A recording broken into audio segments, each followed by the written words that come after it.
नमस्कार दोस्तों।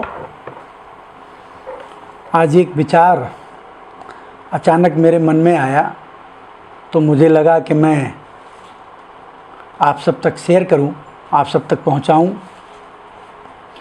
दोस्तों, धनवान होना और आत्मसंतुष्ट होना दोनों बहुत अलग बातें हैं।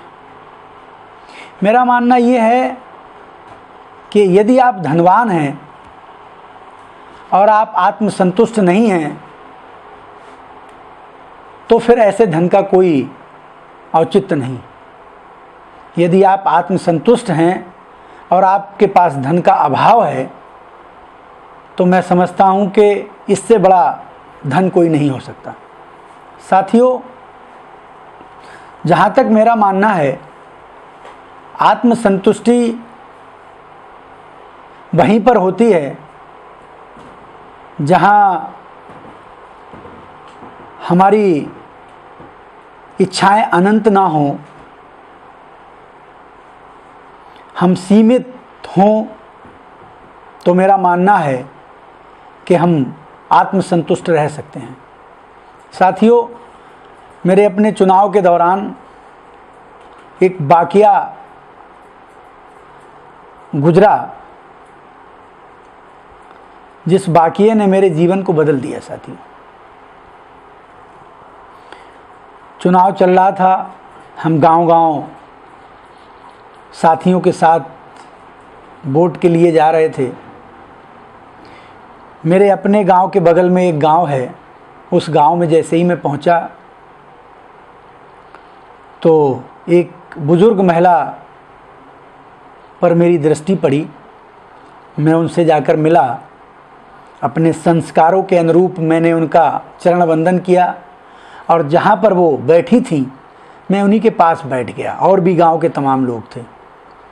मैंने हालचाल पूछे तो गांव के लोगों ने कहा कि हमारे गांव की ये सबसे गरीब महिला है, ना तो इनके पास राशन कार्ड है, ना इनकी पेंशन है, और जो जो योजनाएं गरीबों के लिए आती हैं ऐसी कोई योजना इस महिला को नहीं मिलती है।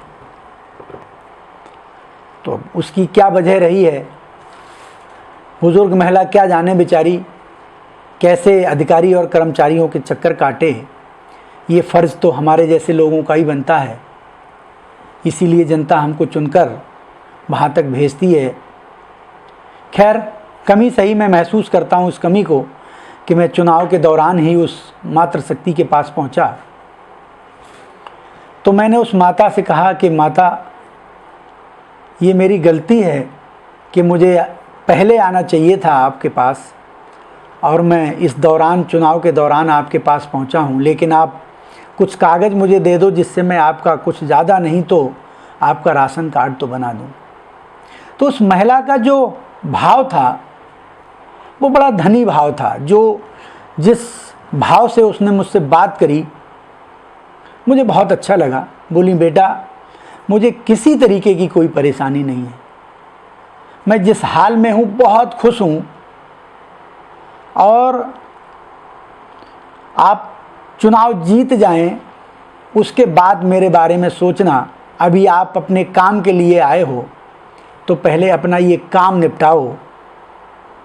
तो साथियों, उस महिला को देखकर मुझे ऐसा लगा कि शायद इस दुनिया में उस महिला से ज़्यादा कोई धनी हो। इतनी बड़ी समस्याओं के बावजूद भी अपने आप को कितना खुश रखने की कोशिश कर रही थी। बाद में ये भी पता चला कि 2-3 बच्चे थे इनके, वो भी असमय मृत्यु के मुंह में चले गए।